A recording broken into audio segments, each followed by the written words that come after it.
दोस्तों, कैसे मेरे भाई ने रक्षाबंधन पर गिफ्ट के तौर पर अपना औजार मेरी गुफा और मुंह में दे दिया था और मैं इस गिफ्ट के लिए भाई से मना ना कर सकी।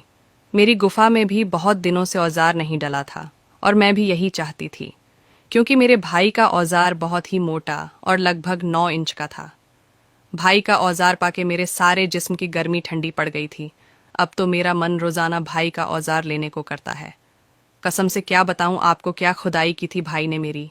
ऐसी खुदाई तो आज तक मेरे बॉयफ्रेंड ने भी नहीं की थी। दोस्तों, आप तो मुझे जानते हो, मेरा नाम प्रिया है और मेरी उम्र 22 साल है। अब मैं आपको अपनी पूरी कहानी सुनाती हूँ कि कैसे मेरे भाई ने मेरी गुफा की आग बुझाई थी। मैं 5 फुट 6 इंच की हूँ। मेरा कलर गेहुआ है। मेरे नैन नक्श कातिल है।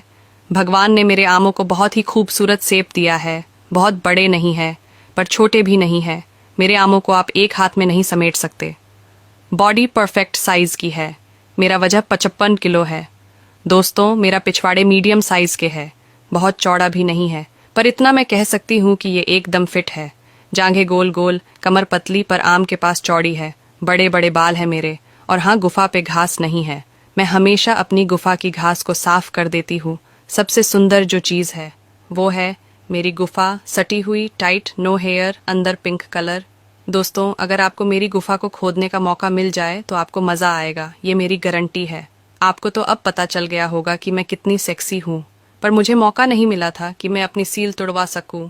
एक था भी बॉयफ्रेंड और सोची भी कि आज उससे सील तुड़वाने को, पर वो फेल हो गया। वो तो मेरी गुफा और मेरे आमों को देखकर ही हैरान रह गया, और जब वो अपना औजार मेरी गुफा में घुसाने लगा तभी उसका माल निकल गया। मैंने उसको एक लात मारी और अपनी वासना को किसी तरह से काबू किया, पर कुछ दिन बाद ही ये हसीन पल आ गया जब मैंने अपनी गुफा की गर्मी शांत की। रक्षाबंधन की राखी मैंने अपने भाई को भेज दी थी डाक से, और कंफर्म भी कर लिया था, उसको मेरी राखी मिल भी गई थी। मैंने उसको एक नोट में ये भी कहा था कि भाई, इस बार तो नहीं, अगले बार मैं अपने हाथों से राखी बांधूंगी। पर मेरे लिए उसने एक सरप्राइज रखा। रक्षाबंधन के दिन वो सुबह सुबह दिल्ली आ गया। अकेली रहती थी। मुझे तो पहले विश्वास नहीं हुआ था, पर उसको देखकर मैं इतनी खुश हुई दोस्तों, आपको बता नहीं सकती। मैंने पूछा, तुम्हें तो राखी मिल गया था, फिर भी तू आया है?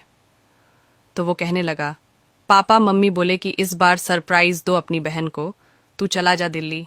उन्होंने मुझे कंफर्म टिकट दिल्ली का दे दिया और मैं आ गया।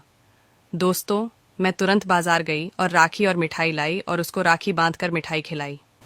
शाम को हम दोनों मूवी देखने गए। मैं टाइट जीन्स पहनी और हाफ स्लीव की टॉप, बोल खुली रखी और लाल लिपस्टिक लगाई।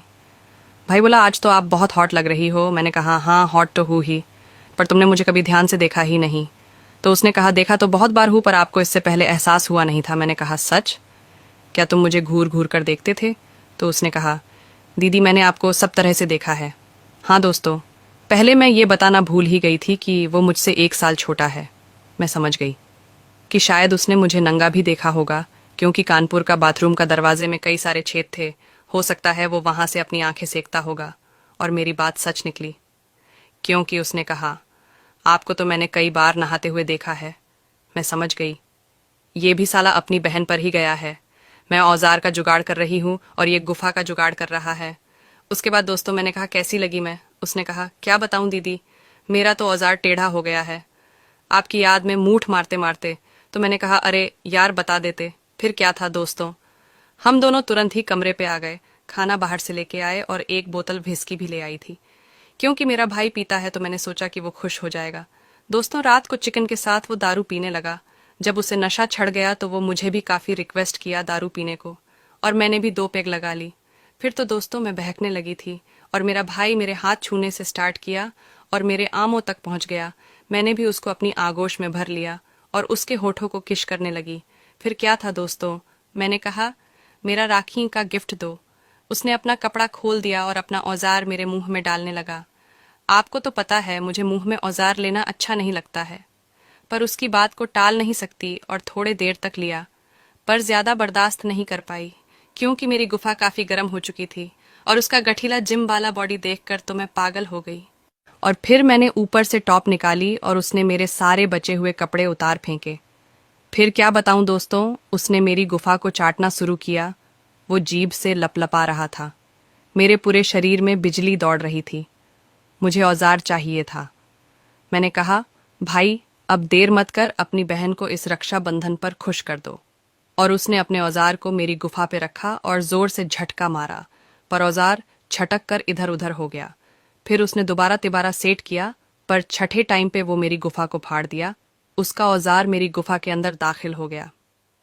आपको तो पता है मैं वर्जिन थी, मेरी गुफा से लाल रंग निकल रहा था, पर किसे परवाह थी इस चीज की। वो जोर जोर से खोदने लगा और मैं भी खुदवा रही थी। उसने मुझे कई तरह से खोदना शुरू किया। मैंने पूछा, ये सब कहाँ सीखा? तो उसने कहा कि मैं कामसूत्र मूवी देखकर ये सब सीखा हूँ। दोस्तों, सच बताती हूँ आपको, मुझे बहुत ही मजा आ रहा था। मेरे मुंह से सिर्फ खोद और खोद यही निकल रहा था। धीरे धीरे तो हम दोनों की रास लीला इतनी वाइल्ड हो गई कि पूरे कमरे में आवाज आ रही थी। वो मुझे गालियां दे रहा था, कह रहा था, रंडी तू तो बड़ी खुदने वाली निकली। मैं भी उसको खूब गाली देते हुए खुदवा रही थी। दोस्तों, वो मुझे रात भर दारू पी पी कर खोदा, मुझे वो तृप्त कर दिया था। खोद कर मुझे तो ऐसा लग रहा था कि रेगिस्तान में बारिश हो गई थी। उसके बाद तो हम दोनों का रिश्ता काफी पवित्र हो गया। वो हर महीने दिल्ली आने लगा और मुझे वो 2-3 दिन तक तृप्त करके जाता। तो दोस्तों, कैसी लगी मेरी कहानी? अगर अच्छी लगी हो तो प्रिया फेसबुक पेज को फॉलो कर सकते हो।